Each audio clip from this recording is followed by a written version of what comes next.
in a world crying out for a top 10 show. John Roca and Matt Nost are here to bring you the top 10. Brought to you by the Schmoes Know. Take it away, boys.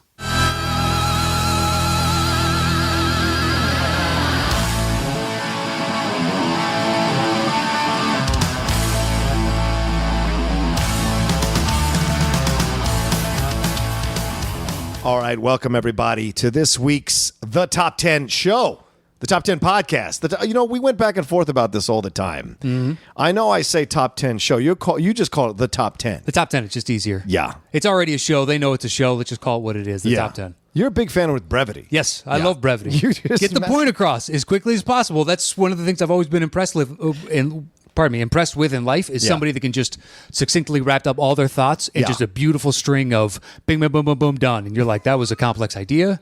Beautiful. Good for you. You don't like books that are like 900 pages long. I don't mind them. Just get to it. I don't mind them, but there are some like, I don't like Hemingway. Oh. Do you? That's a strong statement. I don't. I really haven't formulated an opinion on Hemingway. He's an interesting character as a I'm going to go ahead and say you're shimmying to my side of the camp. Probably. If you haven't formed an opinion at this point. I just don't enjoy it so much to get to, like, really? Yeah. As one of my other friends put it, it's always, as I stepped across the lawn, my foot scuffed the blades of grass and they bent almost like a summer's breeze. And you're just like, I understand how grass bends when you go to step on it as you like casually stroll. I fucking get it, man. Matt hates poetry. Basically. Get to it. My name's Matt Nost, by the way. You are? Yeah, I'm John Roca. Yeah. Week 3, folks. This is the Week top 3. 10. That's right. Listen, it's our show, man. We're coming back even hotter and doing it our way. We got opinions about everything. So do you. That's those listening. That's right. That's why you like our show. Matt, good last 2 shows. I feel like we had a lot of fun bringing it back. We get a lot of great responses from the fans. Tons of great responses. Yeah. And I still love that I saw 5-10 people. Yeah. Hey, you guys going to put this on video? Oh, my God.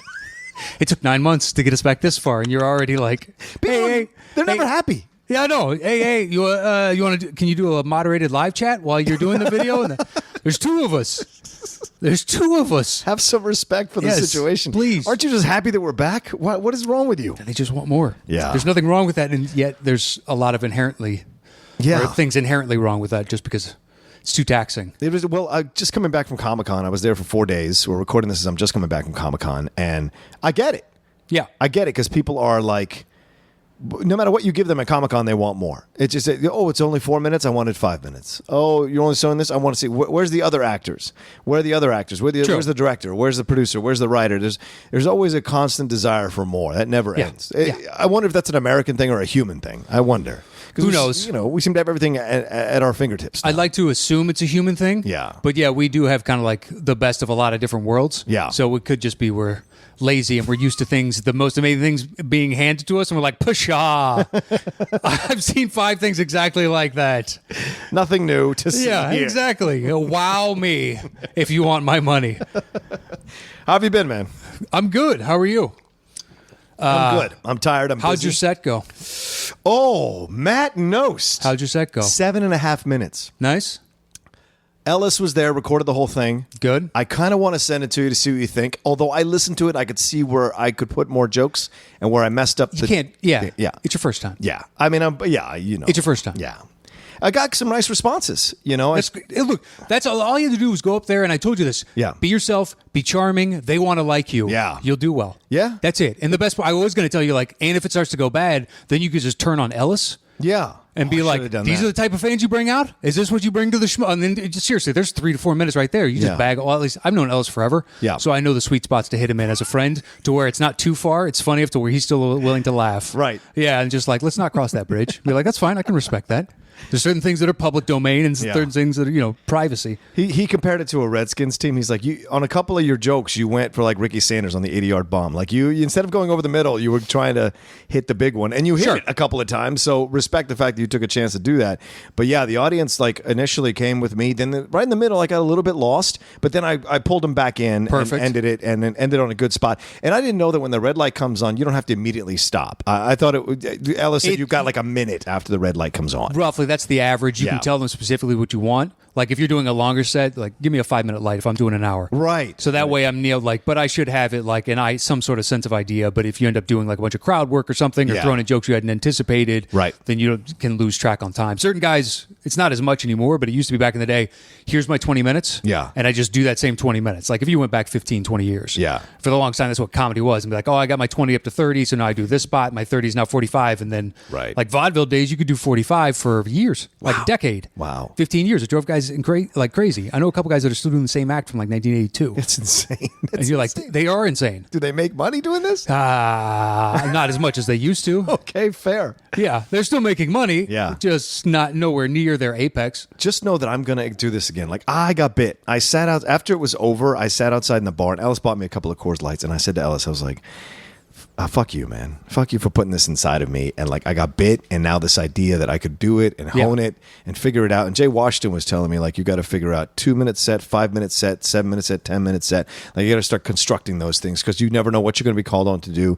And anybody could show up and bump you, or anybody could show up, or situation go on with open mics. Yeah. So you've got to be prepared to do. So that's your next, like, building your sets is there, but then you got to be prepared to be able to improv and troubleshoot in the situation. I wouldn't even say worry about building the set. Just write jokes. Yeah, that's what I'm doing. If you really well, like, the difference is the La Jolla Comedy Store is in the discussion for best club in the country. Oh. Just because the crowds always come out and they're fun. That's great. But there's numerous others. Yeah. Across the country. There's a few here in Southern California that's just like, that's a fun room. When it's going, that is really fun. But La Jolla is known for it. When they're going, they're laughing at setups. Yeah. They're laughing at punches. You can take a lot of chances down there. Yeah. Up here, it's a grind. Yeah.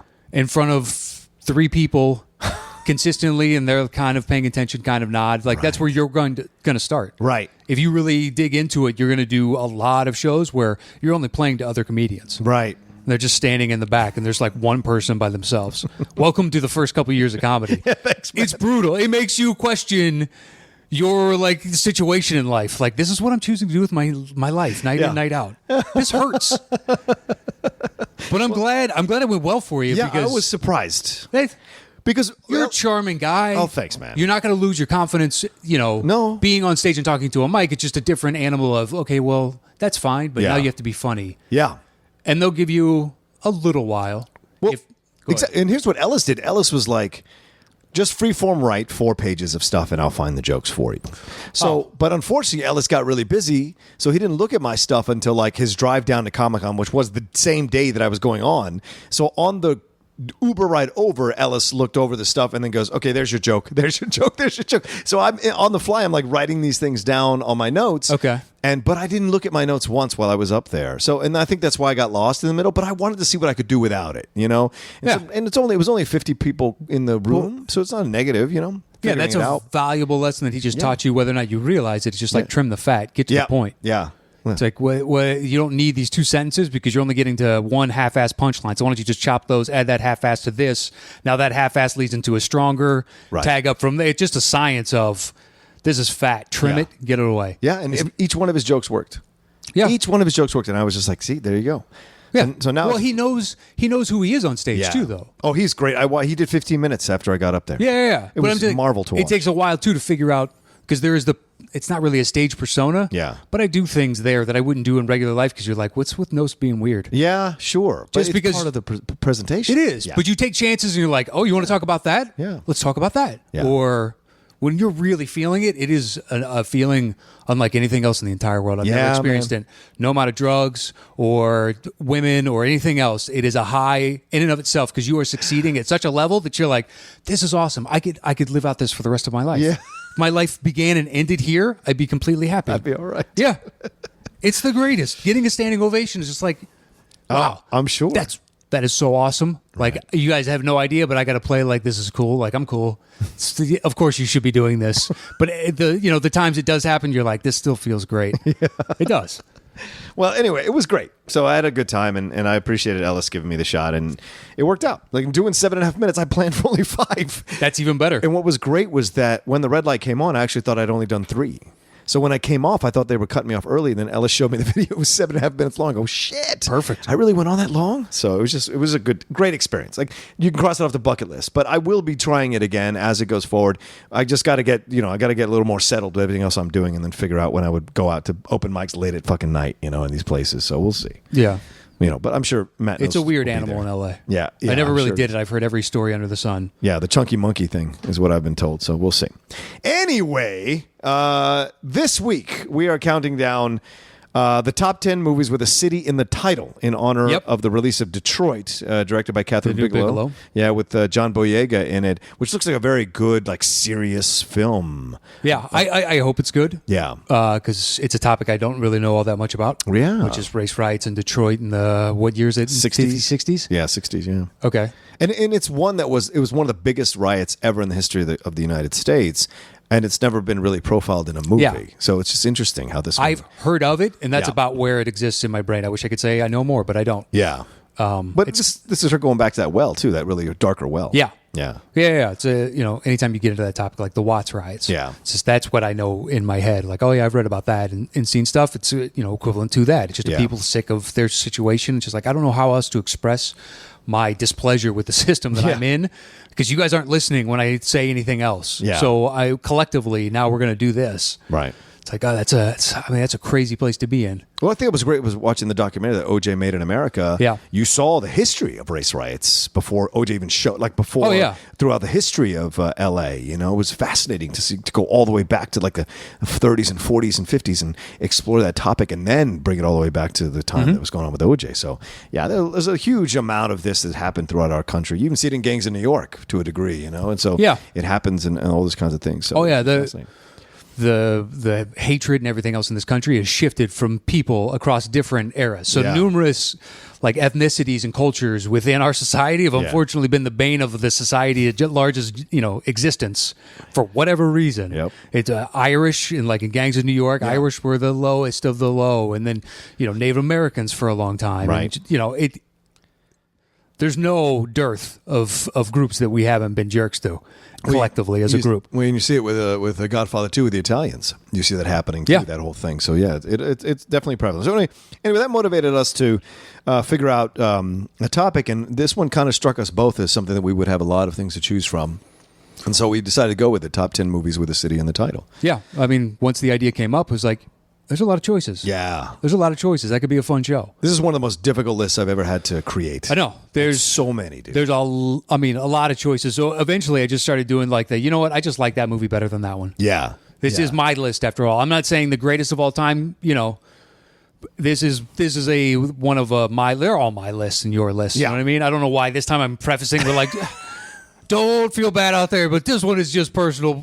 There's just too many damn choices, and they're all deserving. Yeah. Just I'm not telling you that's not a good movie. Yeah. I just like this one better. Well, and I think that's what was the struggle for me, is that what you just brought up, this idea of the movies that I like versus the movies that I think should be on the list. It's always the struggle, and certain topics really bring that struggle out powerfully, and this was definitely one of them. When it's one of those genres that spans the board. Yeah. There's name a genre, and this thing is represented in here. So pick your poison. I mean, I had a hard time leaving The Fish That Saved Pittsburgh off this list. Oh, wow. Well, good for you. That's a movie I've only heard others talk about. I've never watched. You've never seen it? Because my the thing friend, is, legend. Every person that says that also goes, it's kind of, you needed to be there, of the time, right age, kind of okay. Yeah, but you're the right age. I get it. You would appreciate it. Yeah, I'm the right age now? I thought it was you needed to see it when you were younger to be impressionable, and you hold on to it. No. I think you'd appreciate all the old school basketball stars being involved in it. That would be awesome. Okay. When they were young. That's the only thing that ever piqued my interest, because everything else is just I don't even know who stars in it. It's the equivalent of Gabe Kaplan or something like that. No, that's Fast Break. I know, but I'm just saying it's the equivalent of that. Oh, right, yes. They gave a dude that I know for something else a shot doing this. Right. It didn't make it, so he went back to that. Yeah. I mean, Stockard Channing's in it. She plays a person who tells the future, like a fortune teller. What, a psychic? She's a psychic fortune teller, and she sits on the bench helping them win the games. And Disney saw that formula. It's how can we do this in 15 years? What crazy shenanigan sports movie can we come up with? That's brilliant, dude. It's so bad. Okay, anyway. All right, so Matt, you want to tell them how the show works? Yeah, once we set a topic, John and I go our separate ways and create personal top 10 lists. We show back up here. I do my bottom 3, he does his bottom three. I do my next 2, he does his next 2. Then we trade one apiece. Once we've revealed our personal top 10 list, we create the shows between the two of us. Bang. Yeah, stumbled kind of twice. All right. It's back to normal again. I'm going to critique myself every week about that. I love it. All right. What's he in? Super personal list. I got a long list here of omissions. Oh my God, me too, brother. It's like a long list of omissions. Yeah, we could have done a top 30 with all my lists. Yeah. So. All right. Yeah, I'm not even kidding. There's 22, 24 choices that I was just like, that's a fun movie. That's a good movie. Okay, I like that one. Yeah. Shit, this is starting to get hard. This is starting to get real hard. The best is when you put one down as you're doing this, going, I like that movie a lot, but it's not gonna make my list. As I'm writing it down, just to keep sparking my memory of like, what else is there? Right. What else can I think of? And just like, oh, that one's cute, but you got no shot. I got a whole new process now. Okay, so all right. So my number 10, the first of my bottom 3. Yes. My number 10. Yes. And I rewatched it for this, Escape from New York. Oh, I was happy you put it on there. You didn't put it on? I couldn't put it on. It struggled for 10. I just rewatched it. It's still a lot of fun. It is. It moved down because initially when we thought of this idea, I thought it was going to be much higher for me. Okay. So I think it's kind of making my list for that because I hadn't seen it in a while. Rewatched it and I was like, you know what? There's moments of this I still really like a lot, and there's moments of this that I could probably fast forward through. Oh, okay. It's got pockets for me, and I thought those pockets were the whole movie, and they just aren't. So because I have the nostalgia, I still love it, so it's going to make my list. Yeah. Well, what's his face is great. Isn't Isaac Hayes in this thing? Isaac Hayes is the villain. Yes. You got Kurt Russell and I believe Joni from Joni Loves Chachi. Okay. And then I can't remember her name. Oh, And then- Joni. Wait, no, Jenny Piccolo. Who are you talking about? Joni Loves Chachi. Yeah, Joni. Yeah, Aaron Moran. I don't think it's her. I think it's someone that looks like Aaron Moran. Maybe it is Aaron Moran. Adrian Barbeau is the lead. I know that with Kurt Russell. Okay, then that's who it is. Yeah. They look similar, do they not? Kinda, except her boobs are a legend. Adrian Barbeau's boobs are a legend. There you go. Well, she was wearing a dress that says, "Hey, guess what? I got nice boobs." Yeah, exactly. And don't get mad at. I'm not objectifying her. She was. Go watch the known for movie. that. Yeah, go watch for that. That was a specific choice to exactly. And show those as best they could in a lot of flattering light. Yes. Yeah, it was a highlight.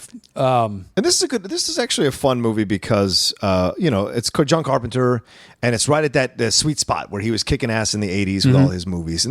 And Kurt Russell, Snake Plissken, is it Plissken or Plissken?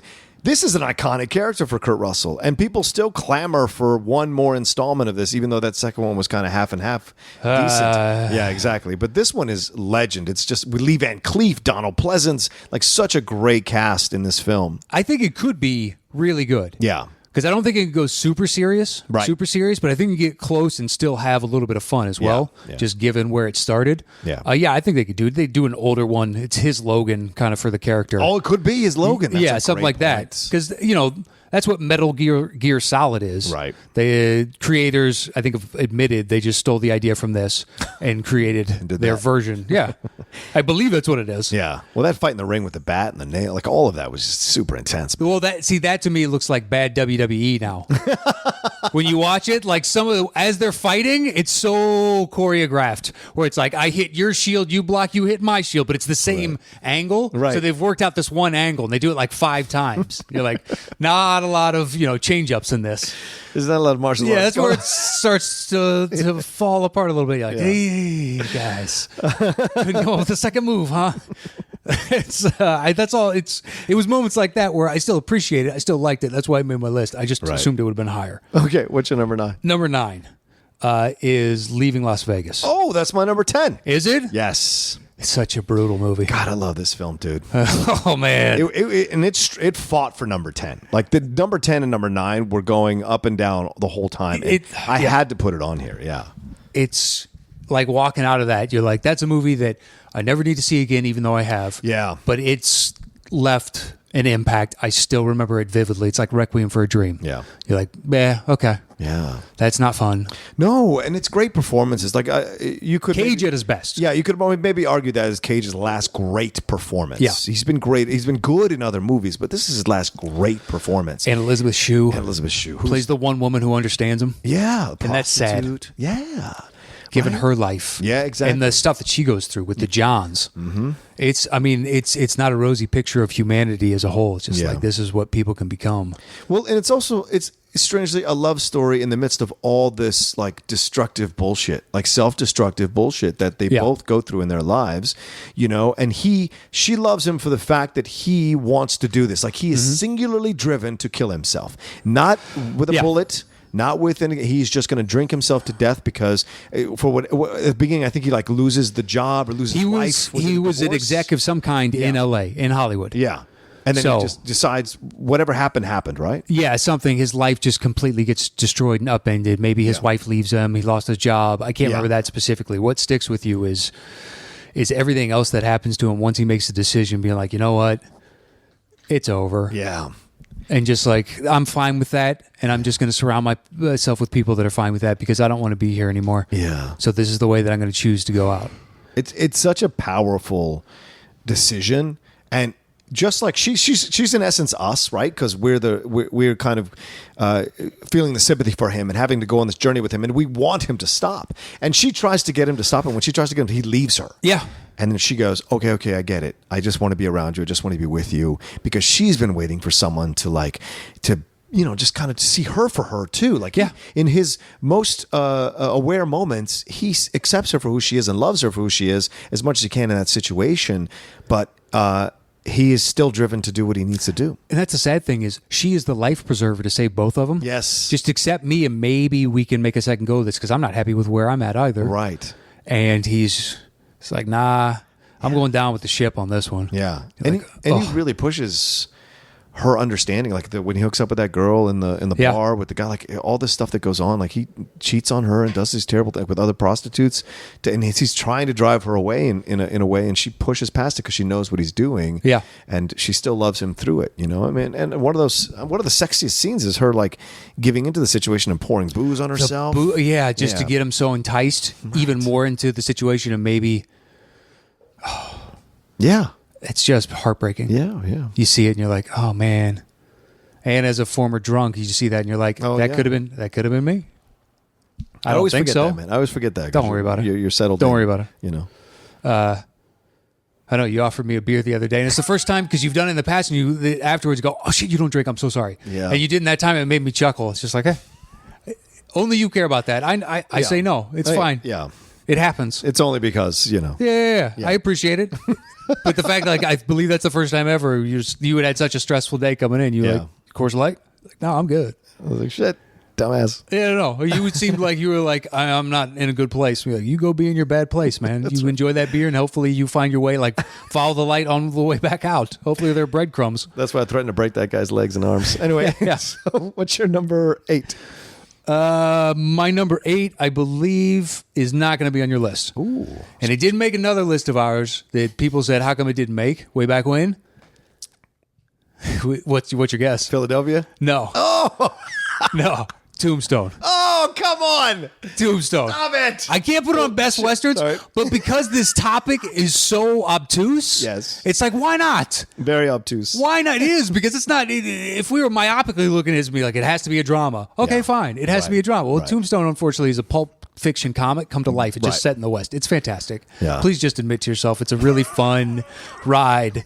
Doc Holliday could be one of the best characters in any Western. Listen, in any Western of all time. I never say Val Kilmer is not good as Doc Holliday. It's He's marvelous. Great as Doc Holliday. Do Kurt Russell and Dana Delaney have any chemistry? No, they're like wooden posts. Absolutely, just going through scenes together. And that's what breaks my heart. It's brutal because Kurt Russell's a great fucking actor. We just talked about this, and I like Delaney as well. Oh, she's charming as a TV actress. She's great. Yeah, not as a film actor. They have no chemistry. No, none. And it's like, okay, that's what. Like when he's screaming, "Why out in the rain?" That's not Wyatt Earp, motherfucker. That's not Wyatt Earp. You push that aside. You can't do that. You push that aside because then you go to where he's going through the creek and like he just walks through 75 bullets and comes through and kills like 3 people, and then everybody's like, I've never seen this before. It's so awesome. It's like a superhero Western all kind of in one. Yeah. Eventually it's a revenge story. If you say so. Oh, dude, that movie is so good. It's so good. It's not, the reason I can't put it on Westerns is because like that's a serious discussion to me on some level. So this is pulp fun. Yeah. It's in a different category.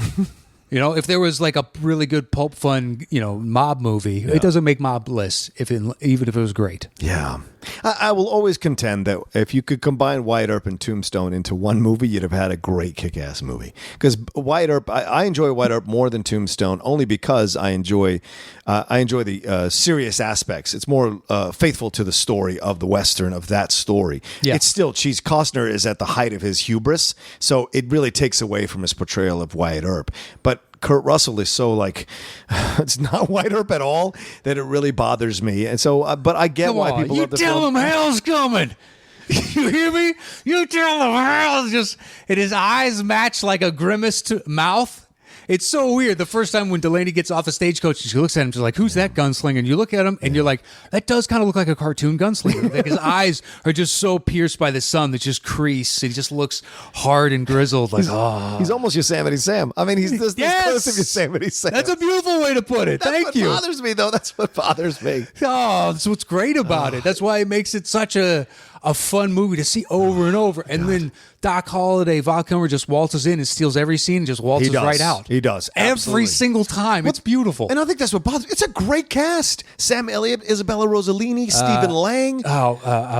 Billy Bob Thornton. Billy Bob Thornton. Powers Booth. Powers Booth, who plays Curly Bob or Curly Bill, whatever his name is. Curly Bill. Yeah, and that's one of the first introductions of Billy Bob. He's all fat and shit before he lost all that weight, getting slapped around. Hey, Doc, I didn't know you were in town. And he's so scared. You just don't believe it. And then Doc Holliday doesn't even talk to him. He just keeps talking to everybody else, and they have a conversation. He goes, I didn't even notice you. Oh. No, it's so Kilmer is great. dismissive. Kilmer is great. Well, him and Kurt Russell together are magic. Yeah, absolutely. I wish they would do more things together. Yeah, that scene at the end is fucking touching when he's lying there. He's like, you be my friend. You've always been my friend, or whatever. When nobody else would. Nobody else would be. That's a great touching scene. Those are two fantastic actors. If that film was like that scene, I'd have fucking loved this film. But it is like that. But it isn't. But it's a shade above a TV movie. Well, it's your number 8. I don't mean to insult you. I'm sorry. Yes, you did. You fully well meant to insult me. That's fine. I can't wait to figure out what I'm going to take a pot shot at you about. Yeah, please do. Please feel free. So, all right, what do you got? We said my number 10 was Leaving Las Vegas. Yep. So my number 9 is a recent film that I watched that everyone had been pushing us to watch back in the early iteration of this show. I don't know if you remember, Train to Busan. Okay. Have you heard of this film? Yes, I have. Yeah, it's a Korean film about zombies, and it happens on a train. Like all of a sudden, this epidemic breaks out. Okay. Right as a train is about to leave, the people in this front compartment get afflicted by this virus that has been spreading out of nowhere through whatever happened in the chemical stuff that broke, and all of a sudden, and that spread. And this one person gets on the train, infects another person, and then it just spreads. And so their entire film is them having to escape the increasing hordes of zombies that are going from what do you call those? From car to car. Like they're increasing because they're getting bit and attacked and whatever, and the train can't stop because every place that's supposed to be a stop for them has turned off the ability for the train to stop at their station because the zombies will come out and kill their people at their towns. So so he's trying to, and its whole thing is a dad is on this train only because it's his daughter's birthday and she wants to go see her mother, and her dad and her mom are divorcing. So there's a really powerful story about the fact that the father has to stop being this selfish business guy. Sure. And actually change, actually like care about other people, and all these fantastic characters in the film, these evil people, like these villains who are just about caring about themselves out of fear and whatever. And it spreads all through. And then they jump from one train and they hit this place and they jump into another train to try to get to Busan. So it's just a fantastic, like, nonstop awesome zombie film. And if you haven't seen it, it's on Netflix. I absolutely recommend it. I don't know how once you see the zombie apocalypse you don't go, I'm just jumping now. I'll just jump off. I'll tuck and roll. I've seen enough movies. That works, right? Doesn't matter how fast they're going. I'll tuck and roll. There's zombies coming from the back of the car to the front. Well, guess what, guys? Let's slow this down to 10 miles an hour, put brakes on, have the brake, then disengage, and then take off like Snowpiercer, and just keep driving until it runs out of steam, and we'll set up a barricade and blow it up and kill all the zombies. Well, that's what they were trying to do, but they couldn't get the situation going. They couldn't, Of course, it's the most obvious thing to do. Yeah, yeah. And there's a whole storyline with like this guy who's a corporate like head of a company, and he's trying to survive any way possible, and he's screwing other people over. And it's kind of a subversive statement about corporations versus their employees. That's a bad idea. Yeah, because all you're doing is making more enemies. Yeah, exactly. So you're an idiot. Yeah. What you got to be doing is taking out 2 or 3 for every one of you one of you that they get. Yeah. Because otherwise, you're not surviving the numbers game, and you're going to lose real quick. Real quick. Yeah. All right. My number 8 is the Grand Budapest Hotel. Okay. Budapest is a city, right? Yeah. In Hungary, right? Is that Yeah. right? Okay. I just want to make sure that was a city. You're fine. All right. I don't want to get in trouble. I don't get shit from the fans. I love this film. It's a film that I revisit all the time. Wes Really? Anderson. Yeah, I do. It's just One of his few that it just didn't grab me. Really? Okay. And I understand that it didn't make a lot of money at the theater, but people loved it, and Ralph Fiennes is great in it. I loved Rafe. That's my favorite. Which just put the camera on him. Go. Yeah, and he's so funny in it. And you have Jude Law, you have F. Murray Abraham's. Always nice to see him in a film because he's such a fantastic actor. So many good. Tilda Swinton. All of this going on. Saoirse Ronan's in the film. So this whole thing is about there's a woman who's died, Tilda Swinton, and she's left her money to Ralph Fiennes, who was this runner of this hotel, this Budapest hotel. Yeah, and everybody thinks that there's deviousness on his part. It's Exactly. Adrian Brody plays the woman's son who thinks that Ralph cheated him out of his inheritance. He hires Willem Dafoe to come after him, so it's a fun, cute little film. Wes, to put this into a European setting, I thought really worked because all of his other stuff, except for I think Darjeeling Limited, is pretty much American. Yeah. So to see him kind of take advantage of the scenario, of the scenes and the scenery of that time and of those places of that time, and then throw in some political stuff with the ever-changing governments that were occurring during that time in Europe, because of the advent of fascism and communism and all rise that stuff. Socialism. The rise of socialism, all that. So you see it all playing out, and to me, it's just an enjoyable film to me, and I love it to pieces, and so that's why I put it at number 8. I'm not going to fault you on it. I love his work, and that was just one where, I get it if you love it. Yeah. It doesn't crack my top of his for me. I feel that way about Bottle Rocket. I know a lot of people love it. It just does nothing for me. It happens. Yeah. It happens. All right. What's your number 7? My number 7, I feel like it's going to be a punt for you. Oh. I feel like it's going to be a punt. All right. Dallas Buyers Club. It is not on my list. It's not on your list. It is not on my list. That was one of the last omissions. It's one of the most, I think it could be the most recent on my list. Okay. To make. That looks about right. Okay. Just because it's an interesting story. I like the idea that someone's going to try and figure out, initially, guy gets AIDS, tries to get certain medications, can't gets admitted to the early AZT studies. Right. Finds something else that may be more effective, goes down to Mexico, finds it there, comes back here, sets a co-op, charges people monthly, and then kind of after that becomes realizes that he's there for more than just making some cash, and he's there to help people. Let's squeeze every last dollar because the FDA is coming on him, and he may not have access to it, and he's connected. So if he can't get it, these people are screwed. Right. So it changes the dynamic and just the overall arc of. I understand why the government was against. I understand their rationale, but his seems more truer to me. And it was nice to see a story where it's a small guy taking on a fight that he loses, but it needed to happen because even the judge at the end of it, when they're at that case, kind of admonishes the FDA's lawyers and be like, I can't do anything to you, but you guys are being dicks. Why don't you just let him? Because I think he wanted a protein or something. Yeah. Peptide TP? Something like that. Peptide, something or other. And it's a simple protein. Mm-hmm. Why can't he just get access to this synthesized protein? What's the harm? Yeah. It's a damn protein. Yeah. I literally don't know how to say this any other way other than it's a protein. It's completely inert. Yeah. Every packaging you buy now tells you how many grams of protein on it because it's them trying to sell things as a healthy. It's got a lot of protein. Yeah. That's a huge selling point. Everything you see now, it's pretty good for protein. 30 grams of protein. Yeah. It's things you never heard of. It's like kids' juice. It's it's 600% sugar, but somehow there's 3 grams of protein in this. Right. I don't think that's possible, but okay. It's water and sugar. What else is in this? But yeah, just a small battle that had to be lost for the overall war to be won. Yeah.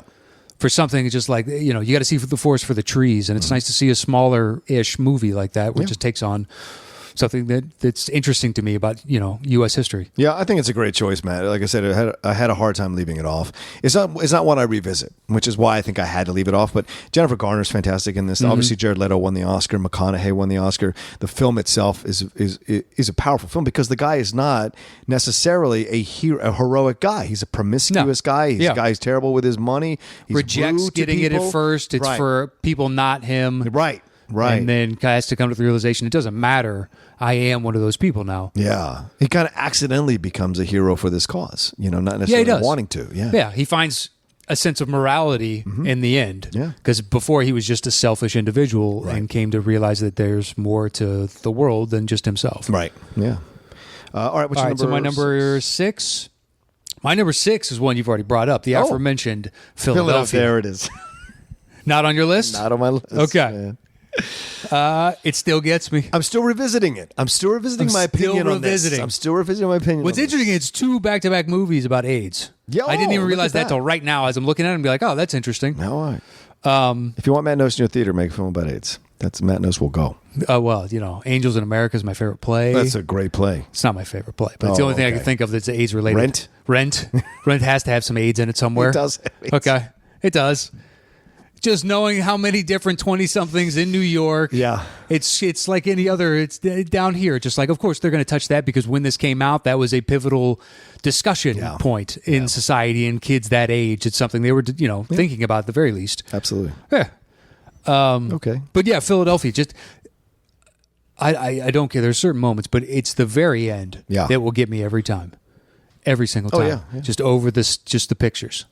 Just over the pictures, and you just realize the entire story that led up to right now to get to this moment. And you're like, man, it was so earned to me the first time, and it's still earned to me even now. Because I don't have to start from the beginning to get that effect, because I already know the overall story, so I can start at any point, and it still has the resonance.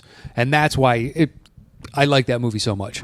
It's just effective at what it's trying to do. Well, yeah, and revisiting, like I told Matt this, I think I don't know if I did it on the show or I don't think so. A few weeks ago, like I said, oh no, I did. I think I did. I said Philadelphia. I am revisiting it because you were so adamant about it. I caught it on a pay channel one night and I watched an hour of it, and I was like, oh, maybe this isn't as bad as I remember. Maybe I just wasn't ready for it. Maybe this isn't as bad as I remember. Instead of taking the positive, the glass isn't even half empty for you. It's like, man, there's some drops in there. Maybe there's a couple more drops than I thought. Well, I took a look at it and I was like, okay, maybe. So I haven't got around to watching the whole thing over again. So that's why I didn't make my list. I think if I had more time, I might have revisited the whole movie again and might have made my list. But from the hour that I saw, I'd forgotten how much. I'd forgotten for whatever reason. It just connected to me more this time around than it did when I watched it the first couple of times back in 92 or sometimes you're in a different headspace. Yeah. All right, so that was mine. That was your number 6? Yep. All right, so my number 7 is Straight Outta Compton. That was a tough omission. Right? Yeah. I had to put it on there. Couldn't believe how close this was to making the list, too. Yeah. I love this movie, man. It's as a massive fan of rap growing up, NWA was just changed the game completely. The gangster rap was something that blew up with them and Ice-T and really swept through from LA, from the West Coast all the way down to the East Coast, and everything that was happening in between, like all this, and it went international. So it was big to have NWA, and then to come out and do a film like this. Now, Notorious was actually a really good film about B.I.G. Yeah, it's not like like an Oscar-winning film, but this film had incredible amount of attention to detail and really well done exploration. It told the story even if you didn't know the characters. Yeah, you enjoyed the story because they made them compelling, and they showed why those that did gravitate towards NWA, like why they did. You can see why it could draw someone in. Yeah, it's not hard, especially they did an excellent job. Plus, like Ice Cube's kid was great. Ice Cube's O'Shea Jackson Jr. He was fantastic. Was great. Dre was great. Easy was great. Yep. The casting had to be out of the park too, and they just managed to on all 3 of those, which are just key. Yeah, and Paul Giamatti was great as their manager. Yep. And all the things they went through in the progression of their relationship. They became friends. They were all together, but just what happens when money gets involved, when people's egos get involved, and then you start to separate. there's some really powerful scenes in that movie when Ice Cube is flipping out on the new manager and destroys his office with his homies that shows you that the fear, Like they weren't afraid to go to that place to show the actual thuggery of these guys because of where they grew up. Like to them, this is not like, oh, we might get arrested or put in jail. For them, it's like, fuck it, this is about respect. Well, plus, yeah, respect, and also like when Cube does that, he knows. Listen, I'm the commodity. Yeah, you're expendable. Exactly. So you better start treating me as if I'm the better, and we're not equals. Right. Because I can replace your ass. Right. So start doing what I'm asking, or we're cutting ties. Yeah. And it just he had to come to that realization once he left. Once he left NWA, he was free to do whatever he wanted. Exactly. He had the confidence to be like, I can do this on my own because I'm writing all these songs. Right. And you easy suck at rapping, and Dre, you need to be a producer, but we're still kind of buddies. Yeah. It was a lot of hate directed towards Easy, which came out years later. Yeah. And then we found, but I thought Eazy was well done in the film. He was treated excellent. Like you understand why, like you understand what the progression was, and understand why maybe he wasn't as aware of the larger picture as Dre and as Cube were.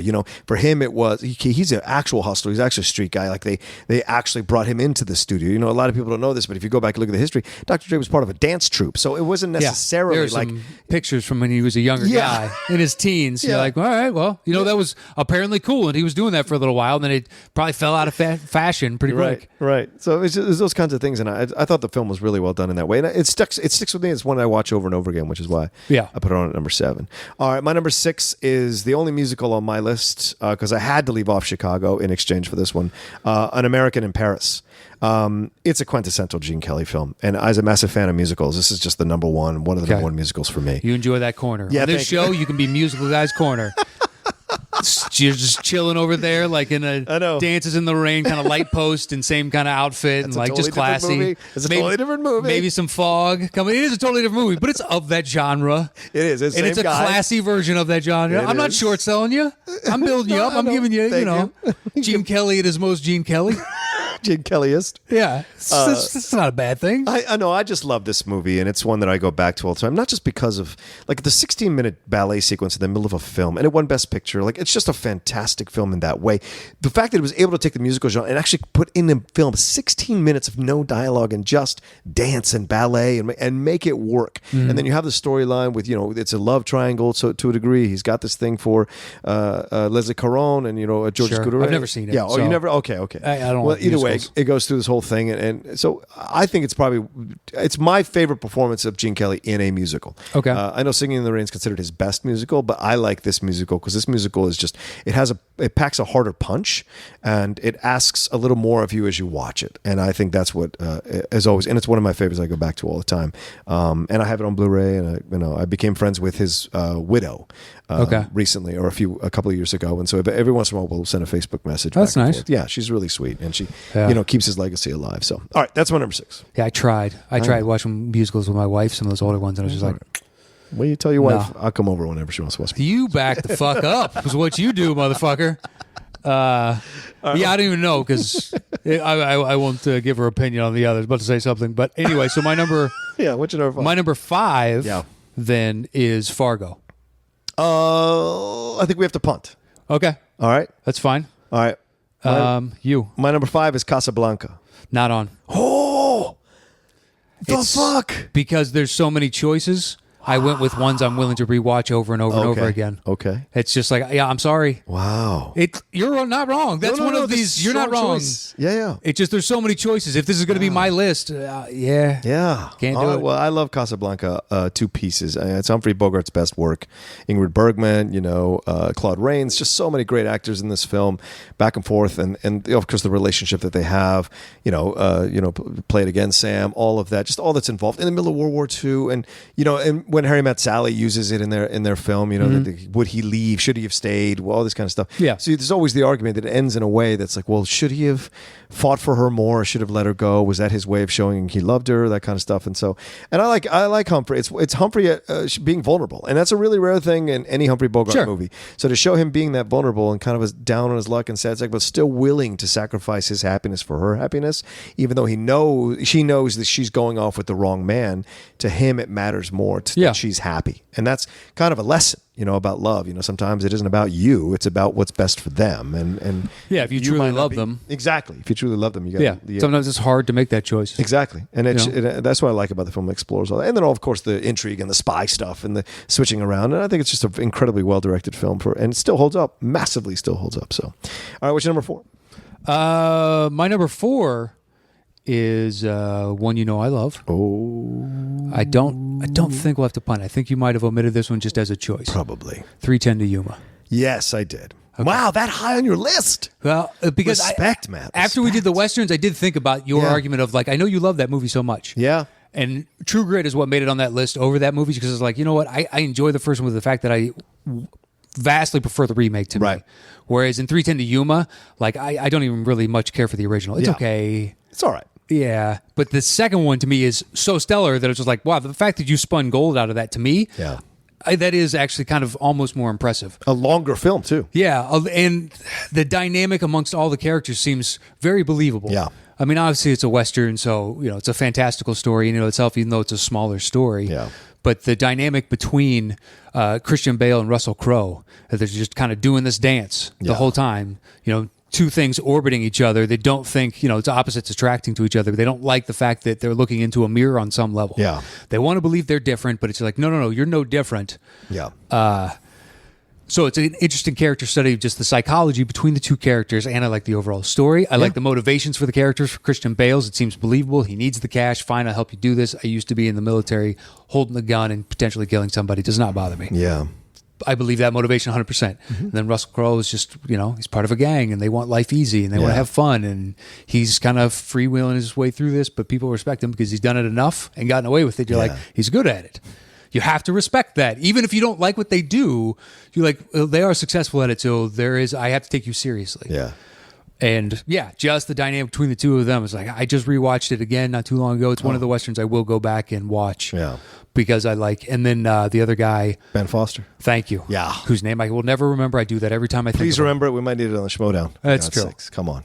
But it is one of those of I don't care how many times I see it, read it, see it in the credits, I always forget it. Damn it. If this becomes a Schmo, I will kill you. Yeah. I'll write it down 100 times. Put it on your hand just in case. I got my notebook or my clipboard right here. I'll just start writing it down in between the shows. Over and over again. Yeah, every time we record a show, and I just keep putting it down there. Put little hearts on top of it. Anyway. No, and you're right, Matt. This is one that I own as well, and I go back and watch every once in a while. If it's on TNT, I will sit and watch an hour of it. I do enjoy their chemistry. It's and because neither one of those guys is a straight up 100% hero. Or anti-hero. Right. Christian Bale is a little bit of a coward, but only because he has to be to protect his family. It's you as the viewer. He's been brave, and brave got him where he's at. Exactly. With this, so with maybe now calculate. Yeah, exactly. And then Russell Crowe is obviously incredibly evil. I mean, that whole scene in the bar, all that stuff that he does throughout the way he's messing with Christian Bale's son, and then Ben Foster is just the ultimate epitome of evil. So that when Russell turns on Foster, it's a fantastic chase through the end of the movie. It's great. All the way to the train. And plus, for whatever reason, Foster's jacket works in a way that it should not. Yeah. It's so striking and such a great character choice of a simple piece of clothing. You're it stands out in my mind. It's a interesting jacket that more than likely, maybe it existed. It's a special ranch hand kind of jacket, and he's the only guy that wears it around there. Right. But the thing is, Foster in that, Ben Foster. Yeah. Thank you. I'm just going to keep saying his name. Yes, please. Mr. Ben Foster. Right. Watch me miss it on the Schmodown. That'd be something.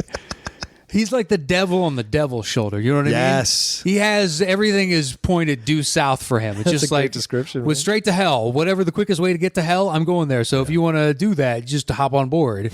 And it's good to have if you're Russell Crowe and you don't want to worry about those things. Yeah. I've got this guy that cares even less than I do. Yeah. Sick him. Go get him. Basically, yeah. Yeah. And the way he messes with that town and shoots people like nobody's business. It's just Ben is just so great in that movie. All right, that was your number 3 or 4? That was my 4. Okay, my number 4 is Mr. Smith Goes to Washington. Okay, not on my list. That's one of these classic films that I can never let go of. As a political junkie like me, this is just a fantastic film about politics and about the idea of the the idea of idealism in politics. He's a small town guy who just stumbles into becoming a representative or senator for his state because of some kind of issue with one of them. I think the senator unexpectedly dies, so this guy Jefferson Smith wins a kind of write-in candidacy or something like that, or a grassroots candidacy. And so he thinks, and then Claude Rains, who's also in Casablanca, he's the senior senator from that state, and he thinks that he can manipulate Jimmy Stewart and it throws him a bone of some bill to give him something to do to help his, what in essence are Boy Scouts that he was a part of back then, or leading them back then in the state. And when Jimmy and Gene Arthur replace his secretary, they figure out that there's this graft going on and this dirty stuff going on with the senior senator who he had revered, who had worked with his father, like they'd been best friends all through their lives. And so for him, it becomes this shock of like, yeah, this is what politics is really about. And I think it really showcases, it's still topical today. It showcases how we think politics should be when we grow up as this idealistic, a fight for the country, fight for the nation. But when you get down into the pit with everybody else, it is. What are you going to give me? Exactly. What are you going to give me? It's a lot of dirt. What are you willing to sacrifice of your soul, of your principles, of your beliefs, so that you can get bigger things done, or get the larger picture more realized. Yeah. And sometimes it asks too much of you. Sometimes you can't make those deals, and that's what this film is about. Is like him reaching the point where he can't make these. Where he understands what's going on, he can't make these deals, and he has this incredible filibuster, and it ends in a happy way, but not without a lot of cost all around and a lot of questions going through. And I think it's a great film that just showcases what can happen to you if you don't remove the blinders from your eyes in time. And so that's why I love the film so much. It's a great Capra classic. All right, what's your number 3? My number 3, man, I really hope it makes your list, but I don't know. Oh man, at this point, is Beverly Hills Cop. No, dude, I'm gonna throw this at you. I'm gonna throw this at you. It's like right there on my omissions. So those at home know this is like a metal clipboard that has a clamp at the top, and you put the papers underneath that, and it's really sturdy. It's nice. Like you sometimes see them on construction sites or something like that. And I'm going to throw this so it wedges like a horn coming out of his forehead. I'm willing and to just take the hit. Impales him, and he goes down, and that's how they find him tomorrow. And they match me by my DNA evidence on here, my handwriting analysis or something. Yeah. Beverly Hills Cop is not on your list. Or maybe the fact that you just admitted it on microphone that you did. Beverly Hills, because you better post this episode if I die. If I kill you, I'm destroying that laptop. The show suddenly ended. That's a bullshit. Why would I put out my own confession? At least let us have one last top 10 episode for the fans to go. Well, guess what? Somehow, mysteriously, we had technical difficulties at number 4, and we just never heard what happened after that. Oh shit! My bad, fans. I'll record the outro. Oh, it's bad. Things went bad. It's fine. Just one of these. We'll fix it for next week. It's just one of these Matt voiceovers. John Roca mysteriously died in West Hollywood. I just want one of your classic Matt Knows voiceovers. We go. The episode ends at number 4. Then took that picture of you as the Hulk, and they used that when they're talking about it on TV. John Roca, and you're like, dude, he was jacked. Look at him. He should have been on Game of Thrones. That guy is bananas. He's the mountain range. He is. Well, he's the mountain, just, butt-fuck Bane. When Bane's at his most Baney, he just, so many veins. Like, you just, the hemorrhoids that character must have are brutal. I'm sorry for leaving it off, man. I wanted to put it on there, but this is a touchstone for both of us. I know, you're right. I know, but this is the struggle that I meant. Like the ones that I love versus the ones that I think they should make the list. Are you telling me you watch Mr. Smith Goes to Washington more than you watch Beverly Hills Cop? Yeah, unfortunately, I do. Dude, and then I'm going to take this out and I'm going to throw it so it severs you at the head afterwards and be like, and then the news story is John Rogel was found decapitated. We ID'd him with fingerprints. As dental records were obviously gone. You're going to have to kill your well, never mind. Doesn't matter. Doesn't matter. I'll kill whoever I have to. They're all fucking dead. Yeah. No, great choice, man. I love this movie too. So please go ahead. Please go ahead. Of course, yes. it's a great Eddie. choice. I don't think it's the best Eddie though, but I do love the movie. It's where I genuinely fell head over heels in love with Eddie. All right. This is the movie I was just like, this guy can do no wrong after this one. Yeah. You've pulled off all kinds of different fun stuff, and you know what? I'm sold. Guess what? I love The Golden Child to this day. Exactly. Because I fell in love with Eddie at an age where it's just like, boom, there he is. Let's just go ahead and carve out a new Rushmore and just put him right next to it because this guy gets it. This guy is awesome. Not the Golden Child. Exactly. When he's rubbing the thing, the little cylinder that moves, he's supposed to say a prayer. Oh, there's a lot of good in that movie. There's a lot of good in that terrible movie. But Beverly Hills Cop, It's all his swagger. He gets to do stupid jokes. I wonder how many of those were improv, where he like takes the water and he flicks it on his face. Yeah. I have his AZT medication. Yeah. Again or with the whatever AIDS. it is. Again No, with the- I think he calls it herpes simplex 10, Herpes simplex 10. which is AIDS. Which, for whatever reason, has come up a third time. But he made the choice, not me. He did. That has no, like, that's Sure. minor detail in that movie. There's so many great parts Yeah. in that movie. And, like, little things like whether or not they use coffee to hide the scent of drugs. Yeah. But that, to me, was like, that seems a really smart way to smuggle drugs. When I was a kid and saw that, I was like, drug dealers are pretty smart when they work at that level. It's a hardcore film, actually. I mean, that whole beginning with Richard Jenny, and is it Richard Jenny? Who is the guy who plays his best friend who gets? Oh no, it's not Richard Jenny. No, it's not Richard Jenny. It's another character actor I've seen in a number of things. He's in. I know what you mean. Yeah, Because he shows up at his house, and it's also the girl that ends up opening up the art studio. Right. Jenny. Yeah, Jenny. Her name's Jenny. Yeah, that's right. And he goes to see her eventually once things don't start to add up. Yeah. I can't remember. I'd have to look it up. I know exactly what you're talking about. I can visualize him. I'm just not going to pull his name. Listen, I forget Ben Foster. Not anymore. Yeah, not anymore. He's there. So we just need to figure out this actor's name. We both need to, cram it into conversations every once and again. Every once in a while. And then we're going to remember Ben Foster's, the Ben Fosters of the world. We just yell it out. Yeah. But it seems like it's going to be a simple, stupid movie, and it's actually it tells an interesting side of the drug war at that time. But whether or not it's even remotely close to plausibly true, I highly doubt it because I don't know how many. What would you say the evil guy? Because he's not American. He's white. Yeah. He's not South African, but is he German? Way of speaking. Yeah, he does. I don't know. Victor Maitland. But it's very like. Yeah. You could tell me like Transylvania and be like, all right. I accept European. Yeah, European of some indeterminate Eastern Bloc potential country. Like, I don't know, Polish. Yeah, maybe. No idea. It feels British, but not. But it's not. not. But not. It doesn't. It's not German. Yeah, not German. But it's not South African. Yeah. It's an interesting accent. I don't know what it is. Mr. Foley. Yeah. But to open, like, I could see that type of guy living in West Hollywood and owning an art studio. Oh, absolutely. Just whether or not he's a drug kingpin on top of that is the other. Who knows? Yeah, who knows? But he's excellent. But you get Taggart. You get what's the other? Yeah, banana in the tailpipe. Yeah, all of that. And it's a sweet story, too, because they actually build a friendship, and they're initially judging him because he's an out-of-town cop. He's black. Oh, and he gives him the super cop explanation. Yeah, you got a couple super cops there, goes through the whole thing, and then they turn on him. And I just love that he's already built a rapport. And he's like, I can't believe you guys turned on me like that. Yeah. He's not really mad. He's just like, next time, let's all choose to yes and what the other says. Right. There's no judgment. It's just like, come on, we're all in this together. Why are we fighting each other? Right. I'm here to help you. I will help you get the arrest. You can have the credit. You can have all of it. I don't care. I'm just here to help. Yeah, it's a brilliant thing because he doesn't follow the rules, right? And those guys follow the rules so much to their detriment. But he's trying to get them to break following the rules a little bit, so just that a little bit, just so they can solve the case. Yeah, because this is. But he proved his worth. They walk into that strip club, and he notices the guy with the shotguns, and they're getting cased right now, and he spots it well before them. He's like, "All right, go over here," and I don't know. And on top of that, he's got the jokes, but in the tailpipe. Yeah. And the unfortunate thing is the sequels that come thereafter kind of taint for a lot of people. The second one was all right. The third one was terrible. The second one's okay. Yeah. Yeah. And the third one is just bad. And they keep talking about a fourth one. Like Eddie's close to 60, right? We shouldn't be a cop I want to believe. anymore. I want to believe. The problem is he is giving us no examples that's possible. Yeah.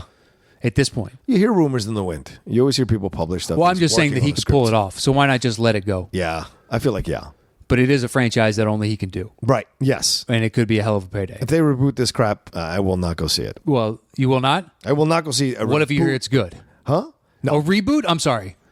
I was just thinking of Eddie coming back. No, Eddie comes back. Absolutely. If it's decent. I'm in. Yeah, sure. I'll go see it. But if you reboot it with another actor, fuck all that. No. I got no business. Just like when they did Lethal Weapon on Just Fox. call it something different, make a different movie. Yeah. Same thing. Exactly. Same beats. That's fine. I didn't watch Training Day on CBS with the late, great Bill Paxton. I'm not watching Lethal Weapon on Fox. No. There's what I know, and there's what you want to do. They also took something that is, beloved to both of us and turned it into a TV show. Exactly. And that changes the dynamic of the characters and what you can actually accomplish with them, especially Lethal Weapon. Yeah. Especially Lethal Weapon. I didn't even give that a chance. I was like, I don't even care if that's good. That's crap to me. Exactly. That is absolute crap. Because Mel Gibson and Danny Glover are like nothing else. They created the buddy cop duo the way it exists for us. That's Riggs and Murtaugh, man. Yeah. You can't give me anybody Best else. of the best. Unless Cream of the crop. Unless every episode ends with, I'm too old for this shit, I'm not watching it. But I refuse. That is now a cliche in society because of that movie. Exactly. Yeah, and it was believed at the time. You are too old for this shit. That's right. Murtaugh, you should retire.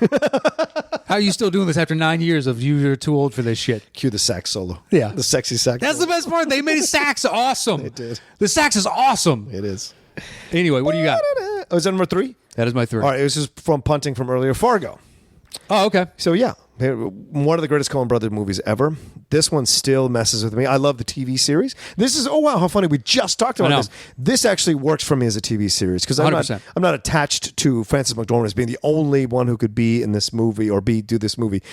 The movie itself is just it's an incredibly uncomfortable film about the decline of this guy because he just feels so inadequate as a human being that he is willing to go to these incredibly clumsy lengths and hard, like extreme lengths in a way to prove his manhood, to reclaim some kind of semblance of being a man in a very much emasculated and castrated situation. Yeah, in front of his father-in-law for whatever reason, he needs his approval, and his wife, just dotes on the dad like no other, and you can do no wrong. Mm-hmm. It's daddy's little girl, and he feels the same. It doesn't feel like Macy is good enough for her. Right. And the best part is, you could say that the overall arc of the character is like convoluted. It's like, really, he just keeps doing all these things, but as you're watching, you're like, yeah, he did. Yeah. Like, you believe it. You're like, mm-hmm. Yeah. I mean, it was also a great device to say this is a true story, so you just watch this character evolve, and you believe it that much more. Absolutely. And I love that as a storytelling. Like, why not? Yeah. Good for you. Yeah. Good for you. I can't believe nobody thought to do that like at a dramatic level before,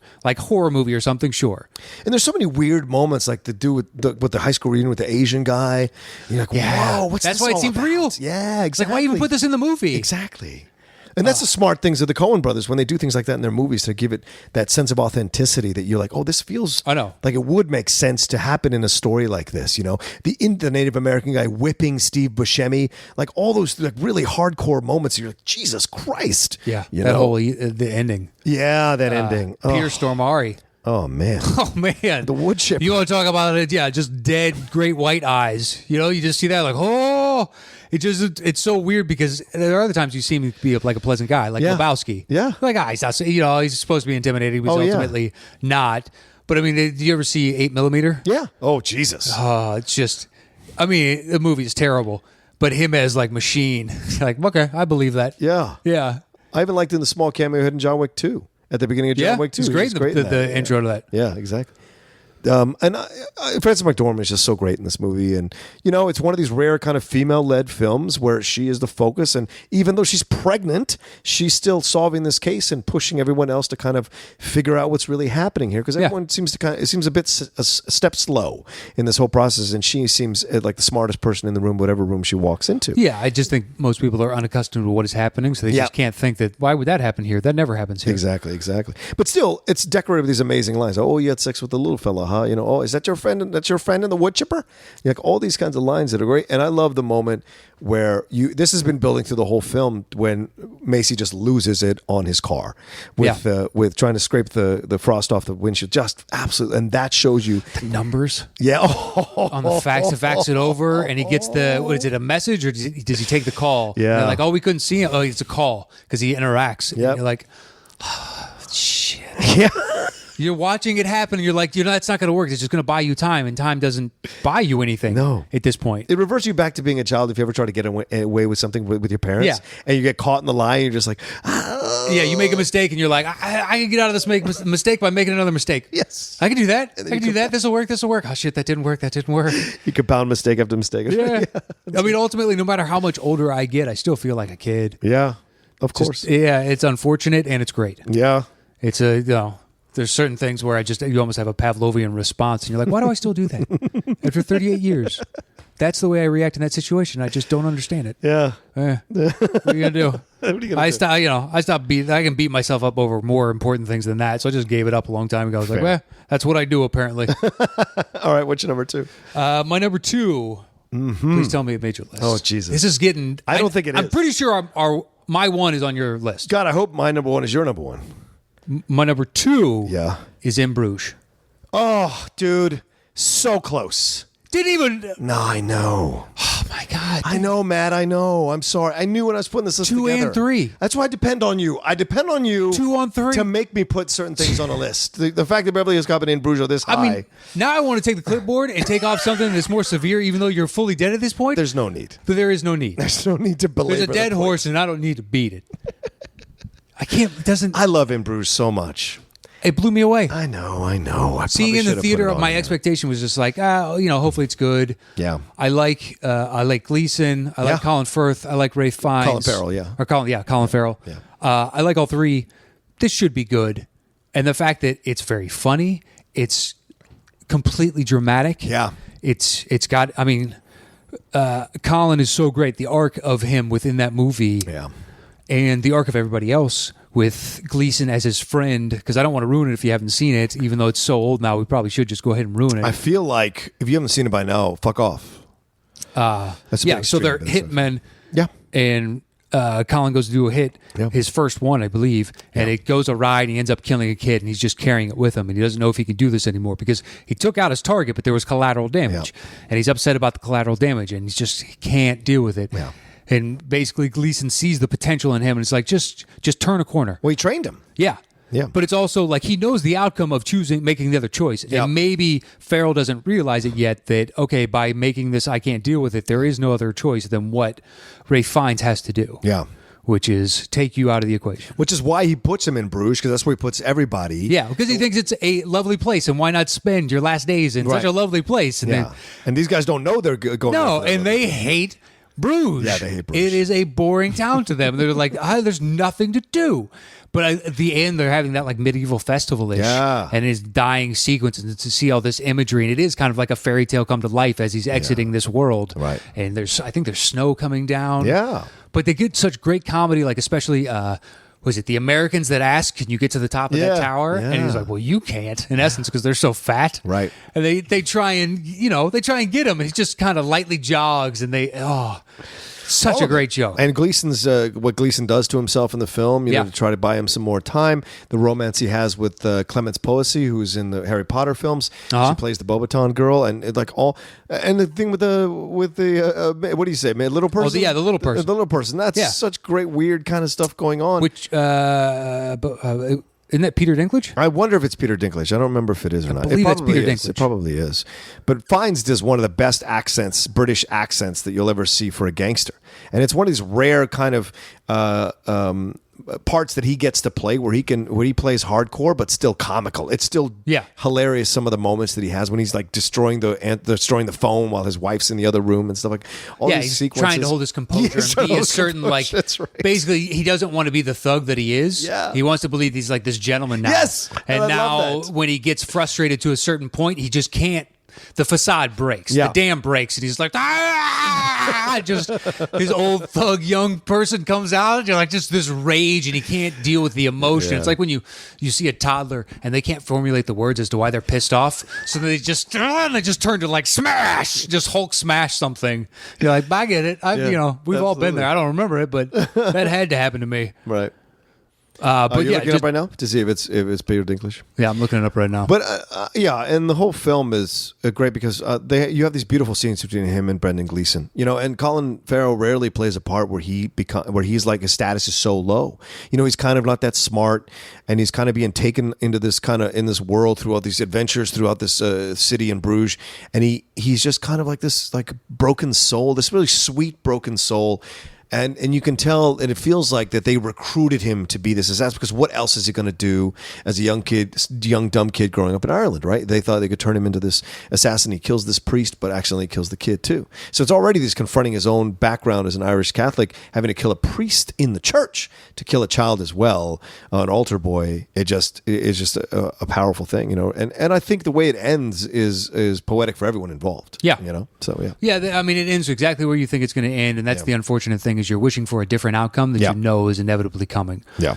It's like a lot of different movies where you just come to identify with the character that perhaps you shouldn't. Yes. And you're like, I know I shouldn't be rooting for you, but I really want you to win in this situation. And I just know that you can't. Yeah. And that's what sucks. And maybe that's why I'm rooting for you because, I, like the rest of the audience, see myself in you in a lot of different ways. And I don't like that. So maybe you shouldn't die. Yeah. I would have qualms with what you're trying to do right now. No, I didn't see it on the In Bruges page. That's why I had to keep looking. Okay. But All right. yeah, I don't see it on Peter Dinklage's. So maybe it wasn't Peter Dinklage. Maybe it's another little person. I don't see it. All right. It's not? This wasn't him. All right. So then my number 2. Can we move on, or do you want to? No, we can move on. Okay. It's fine. My number 2 is Manhattan, Woody Allen's Manhattan. Okay.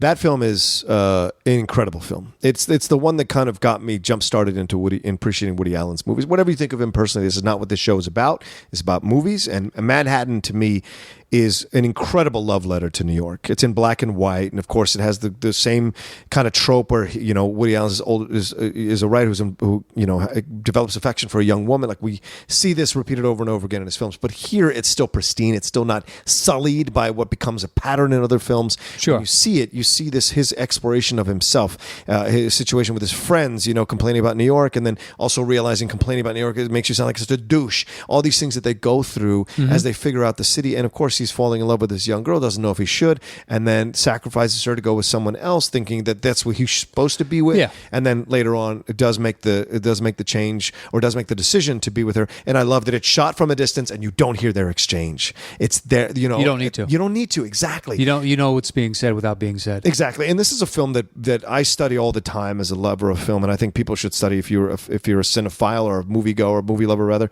This is a film that uses the medium to the fullest of its potential and does great work, not just with a combination of story and scenery, but also with the way it brings that city to life in a way you'd never seen before. And New York is very difficult to bring to life in a unique way, in a new way. And even going back to this 70s film, it's worth it to see it.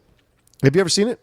Bits and pieces, never the whole way through. Okay. That's the thing. I was talking to a friend of mine about it the other day, and I for whatever reason, I've never done Woody deep dive. Not even deep dive. Right. He's just... Oh, wow. You've never seen Woody Allen? I mean, Annie Hall or any of those? I haven't seen Annie Hall. Okay. I haven't seen anything that everybody like Bananas or Go Bananas. Oh, Bananas, right. Bananas. I haven't seen that. Wow. I know what his movies are. Right. It's one of those things of, I guess I was just told so much at a certain point that he was the best. That's the best. Yeah. Yeah. And I was just like, well, I want to make that decision. I did that with the Beatles, too. I didn't listen to them for the longest time. And then it's just like, of course, this is one of the best bands of all time. Yeah. Like, I didn't grow up with them, so I can't call them the best, but I get it, and I'm not going to fight you on it. Like, I understand the amount of amazing work they put out is undeniable. Right. But I held it at arm's length, and I was like, I want to make that decision. I don't want you to just tell me things. Yeah. I want to formulate my own opinion. Yeah. So I still, to this day, the problem is I've caught big chunks of some random later movies, and they were just okay. Yeah. And I know his earlier is amazing, but it's just kind of like I don't even. I guess started Annie Hall, but other people tell you like, but you probably should see this first. And then you get a feel for him, and then you go to Annie Hall, and you really appreciate like the meatiness of this fillet, and you're like, okay. I don't know who's telling you this, but you got to get rid of them. I don't know. It's a pretentious jerk. Yeah, it's a pretentious jerk. So I got to stop being friends with this fictitious person that I just created. Exactly. Because I'm just giving myself an excuse for why I haven't just watched it yet. You should throw the notebook at him or the steel tablet at them. Don't worry. Okay, good. No, but Zelig is another one I would recommend. If you haven't, Zelig is the way in. If you haven't seen Zelig, you go see Zelig. But that's because it's not a matter of like you appreciate. No, it's a hilarious thing where Woody Allen plays. Is Bananas good? Bananas is good. Okay. But it's more, I don't know, it's of its time. It's dated. Okay. I just heard it's like, boo, it's a comedy, just a straight comedy. It is. And that's a way for me to judge, like, okay, what are your comedic chops? Even though I know that you did a ton of stuff. Yeah, it's about him stumbling into being in charge of a third world country. A banana republic. Yeah. But Zelig is funny because it's told as a faux documentary where he is this, Woody Allen plays this guy who becomes whoever he's in the room with. So if he's in the room with these fat Jewish all of a sudden after exposure to them for like an hour, his body physically transforms into an old Jewish person with weight and the locks and everything like that. Or he was in a room with jazz musicians and he became black and a jazz musician. Like it's just brilliant. It's all because his antisocial tendencies are so extreme that to fit in, he becomes physically whatever he's in the room with, so he doesn't stand out. That's where Eddie got that for Coming to America. Probably that stuff. Pulled it off. Yeah, it was good. All right, what's your number one? Oh boy, I think it's gonna be the same. Okay, it's gonna be our only one at commonality. Right. That's right. It will. It will. I have faith in us as people. I do. Because you've got other ones that I didn't have on my list, and I assumed you would have. Right. There's one other that I thought maybe had a chance, but I don't now. Given another choice, anyway. Yeah. Number one. L.A. Chinatown. What? No, I'm joking. Like Chinatown. We're gonna go localized cities. That's a village within the city. That doesn't have Little Odessa. No, no, L.A. Confidential. Best whorehouse in Texas. Texas is its own country and state. I'm sure there's a Texas, so there's a city. Texas City. Yeah. So it counts. Absolutely L.A. Confidential. What a fantastic film, dude. Great. I'm glad at least we got one that lined up. One. Makes number one easy. Yeah, absolutely. Because the next bit is going to be really difficult. It's going to be a hell of a hassle. All right. Yep. L.A. Confidential is great. It's a great snapshot of what early Los Angeles, when it was really kind of feeling its growing influence and power over society and all the other different entities within the city, whether it be crime or police or the young government plus the Hollywood side, all kind of fighting for their piece of the pie a little bit. Who really has control around here? Set within a murder mystery, which just looks like a run-of-the-mill people died. Yeah. Like a horrific kind of thing, but it's just like if you live in a large enough city, unfortunately, there is a chance. Yeah. Like over a 10-year period, something this bad could happen. Yeah. Hopefully it's not all the time like certain U.S. cities like Baltimore or something. Right. Where it's just like, I don't know how you guys do it. Stay safe out there. Yeah. Because it's terrible. Every time you hear about it, it's not good. Yeah. But in this, and like, there was it was Mickey Mouse Mafia, so there was no real mafia. So it's like the police are kind of organized crime as well in this. Yeah. Such a great story. The characters are so beautifully realized. Yeah. Like you understand everyone's motivation from the moment you see them. You buy it. Mm-hmm. And the interactions and outcomes that come thereafter within the story are just like, yeah, this all makes sense. I love every part of this. Yeah, the late great Curtis Hanson does a great job with this film. Great score. Danny DeVito, fantastic. Mm-hmm. Gossip columnist. Yeah, exactly. Yeah, gossip early columnist. TMZ. Yeah, essentially all that stuff. And then you have, of course, great performances of Guy Pearce, Russell Crowe, and Kim Basinger, who won the award, Academy Award for Best Supporting Actress for the film. All of it, and of course Kevin Spacey, such a great part for him to play, and James Cromwell as the chief of police for all of them. Like all of the twists and turns that happen in the movie, it's just about to be done, and then just new piece of information turns over, and it's what starts the train speeding down the track. Exactly. That's the fuse on the powder keg. Yes. Just like, they finally know the entire story, and we've been searching. That's the other thing. They give you... They pace out how well they reveal the story, so it keeps your interest throughout. Yeah, which is kind of difficult in a movie like that. A lot of times they'll kind of expose early to hopefully just hook you with the action later on as they build intrigue plus the action. And once again, these two guys are not clean heroes. Russell Crowe beats up Kim Basinger. They're flawed. Physically. They're people. Yeah, they're flawed. They're people. Yeah, and of that time, you know. And Guy Pearce sleeps with Kim Basinger to kind of because he can't resist his urges to have sex with her. Why not? And what are the repercussions for him? Yeah, exactly. None. Well. Initially, he gets his ass kicked in the office, but then eventually they do come together and figure this whole thing out together. That's fine. Well, guess what? That also means now he has to respect Russell Crowe. Exactly. And that's something Russell Crowe is demanding. It's like, why don't you respect me? Because, I'm just as formidable an individual as you are, just coming at you from a different angle. Right.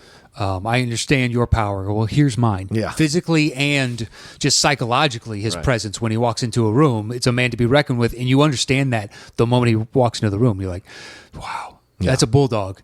You got a bulldog. Oh. Yeah. Anyway, that is number one. That's number one. Thank Absolutely. God. Yeah. Thank God. I'm gonna steal this pen. Yes, please do. All right, we're gonna figure this thing out. All right. Number one and done. That's easy. Yes, that's easy. All right, you had what? Beverly Hills Cop at number 2. I had In Bruges at 2. Oh, In Bruges at 2. Oh man.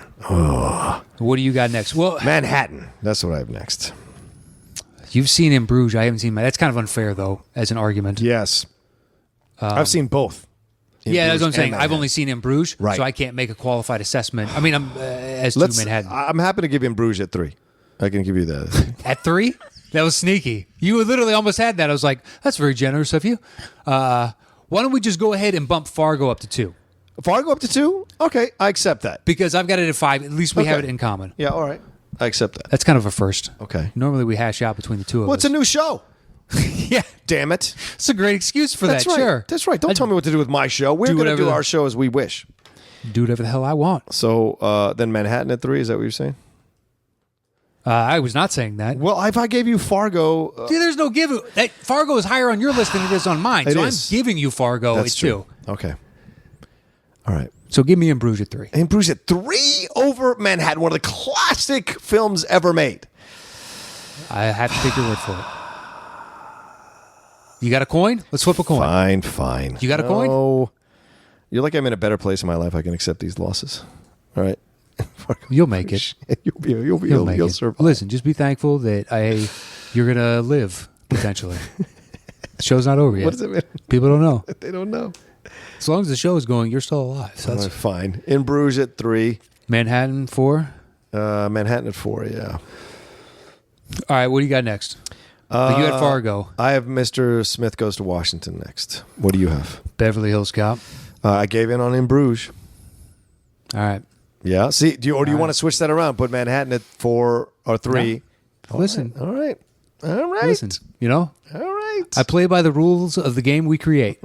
I'm not going to just change it when it suits my fancy. I like that. I appreciate your dedication. It's not a problem. All right. It's not a problem. What's your next one? All right. So you got Mr. Smith at 5. Yeah. Okay. Beverly Hills Cop at 6. My next is 3:10 to Yuma. This is a problem with our list. We have so much. The only thing we know for sure else has to make it is Leaving Las Vegas. Right. Casablanca I have next. I feel like that goes a little higher than 3:10 to Yuma. Well, I mean, I just gave you yours. This is disgusting. We're going to get run out of town with this list. This is. I'm just saying. Once again, I'm playing by the rules we created. Hollywood. It just benefits me at this moment. In 2 seconds, it's probably going to benefit you, and I'm going to be gracious and be like, you know what? You earned that, and I'm going to give you that. So 3:10 to Yuma 7, Casablanca 8. You got it. All right. What's your next one? Well, we have Leaving Las Vegas left. Yes. Your choice. I'll give you both. Your choice for movie and your choice for placement on Leaving Las Vegas. See that? Look at that. I told you. I'm a fucking gentleman. All right. I accept Leaving Las Vegas at 10. All right. And American in Paris at 9. Done. Boy, I'm not happy with this list, but I accept it. Are you submitting an official protest? I am. I will be putting a... What's that in the verdict? Section, whatever he says. Paul Newman says. What, an injunction? Well, he says something in the film. It's like exception. Objection. Overruled. Exception. Noted. Have you ever seen this movie? Double injection. Objection. He got you. Double injection plus infinity. All right. Who's doing the banging? Who's doing the banging? It's your turn to bang. Okay. Hello. All right, you ready? Give us that falsetto, baby. The top 10 movies with a city in the title. Yeah. All right. That was beautiful. Thank you. At number 10. Leaving Las Vegas. At number 9. An American in Paris. It would hurt you to say that. It's fine. At number 8. Casablanca. Yes. Somehow at number 7. Rightly so at 7. 3:10 to Yuma. At number 6. This is the somehow it's 6. Beverly Hills Cop. Somehow. It's a miracle. It's a touchstone movie for the two of us. It's a part of the bedrock foundation of who we are. Is it number 6? It's true. At number 5. Mr. Smith Goes to Washington. Please go see it. At number 4. Manhattan. At number 3. In Bruges. At number 2. Fargo. And the number 1 movie with a city and a title is... L.A. Confidential. That's right. L.A. And for those of you who are wondering, that's not Louisiana. That's Los Angeles. I just want to make sure. That is. They understand. Some of our viewers or listeners are young people. Not viewers, obviously, because we're not on video. As we established at the beginning. Are you all right? What's going on? Nothing. You're looking just around? Thinking about something, and I got lost in thought, and unfortunately that happened right in the middle of the show, and that was very unprofessional. I apologize. A thought just captured my attention. I just fixated. I was like, oh, yeah, blah, blah, blah, and just kind of going through the wormhole of that, and I apologize. You're still kind of getting into game shape. I apologize. Listen, we both brought it the entire show. I feel like we did. We did. This was a good show. We're fine. All right, good. All right, that's our show. Top 10 movies with a city in the title. Thanks, everybody, for listening to our show and for all the amazing comments, as we said at the beginning. Please keep downloading the show. Please, you have iTunes. You have to find that on the Schmoes Know feed. Yeah. The Top 10's feed on iTunes does not have the new shows, only on Schmoes Know. So search them out on iTunes. Yep. We're listed under there, along with the other great shows on there. Yeah. Wangers. Yep. And Schmodown Rundown. And After Schmo. After Schmo. Don't Be a Beardo. Yeah. And, of course, the one he's forgetting, the Outlaw Nation podcast. That is the one I'm forgetting. Oh, my God. Right. Thank you, Matt. Thank you, Matt. You're way more professional at this than I am. Stop it. I let us That's into your it. appeal. That's what people love about you. Why is that my appeal? It is because Matt knows his coast. He doesn't give a shit, and that's a good people love it when you don't give a I shit. lazily coast through life and I let you do all the heavy lifting. That's fucked up. You could look at it like that. You could. Well, I don't want. In a lot of ways, I think of us as like play-by-play in color. On some level, I kind of do. Who's the colored one? Wait, color. Oh, you mean color. Oh, color commentary. Oh, Who's the colored one? You think I just dropped that on the podcast? Nonchalant, my first just super racist thing to say. I'm just going to slip that in right at the end of episode 3. I don't know. It's Trump's America. I don't know where it's coming from. You son of a bitch, just because I'm white. But guess what? I'm putting a fence around my side of this podcast. Oh, please do. Please put a wall that I can see not through. Come in. Put a wall I can just see peer through. over like Wilson on Home Improvement. That's all you can see. It's the bridge of my nose and up. You better wear that hat. What is that Roka doing? You better wear that I hat. don't like it. All right, so yeah, like Matt was saying, download all those other shows, or at least patronize all those other shows. Leave us comments, leave us ratings. We always appreciate that. And of course, talk to your friends, talk to your family members, get it going, get it back up, because Christian is looking at the numbers. He really wants to support the show. I've talked to a number of people at Collider who are excited that it's back, and so I know all of you are excited that it's back. So keep supporting the show and keep bringing us listeners. It's really important to do that.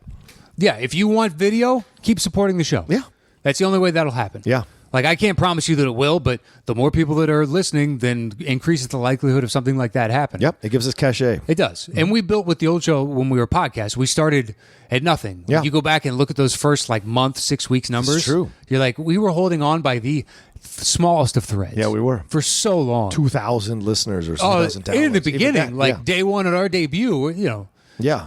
maybe 100 downloads that day. That's true. And you're building to crazy huge numbers by the end of it. Yeah. Just all right, we've already reclaimed those numbers. We picked up some more from Collider. Yeah. We keep building this thing. The more interactive you are, hit us up on Twitter, at Matt Nost, at The Roka Says. That's right. Or on Facebook, especially Schmoville's group, or on our page. The Top 10 show page, yeah. Hit us up. All of it. We'll interact on all of it, but that only happens if you're there to help it, make it a reality. We can't do it all on our own. Yeah. And we're already bitching about recording the audio. Can you imagine if you gave us more work to do? We're just going to complain more. And who wants to hear that? Who wants to hear that? Nobody wants to hear that. That's right. Okay, guys. Well, that was the Top 10 show for this week. Thanks so much for listening. Like Matt said, follow him at Matt Nost. Follow me at The Roka Says. And we will see you all again next week. Bye.